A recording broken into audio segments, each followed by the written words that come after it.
আজকে আমি বানাবো 2 মিনিটে মজাদার ডিম টোস্ট। চলো দেখে নিই এর জন্য কি কি লাগবে। প্রথমে একটা বাটিতে ডিমটাকে আমি ফাটিয়ে নেব। এবার আমি উপকরণগুলো একে একে মিশিয়ে নেব। পেঁয়াজ, টমেটো, কাঁচা লঙ্কা, আদা, অল্প নুন। এবারে এগুলোকে একসাথে ফেটিয়ে নেব। দেখো বন্ধুরা, এগুলোকে আমি ভালোভাবে মিক্স করে নিচ্ছি। ব্রেডের সাইডগুলো আমি কেটে দেব।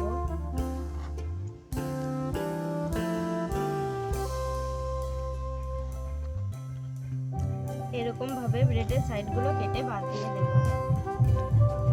এটাকে ডিমের সাথে ভালোভাবে কোট করে নেব।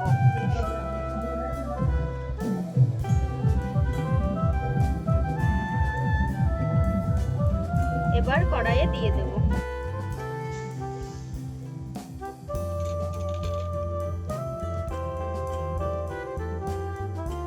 হয়ে গেছে গরম গরম ডিম টোস্ট। এটা তোমরা চা দিয়ে বা সস দিয়েও খেতে পারো। ভিডিওটি যদি ভালো লাগে লাইক এন্ড চ্যানেলটিকে সাবস্ক্রাইব করে দিবেন।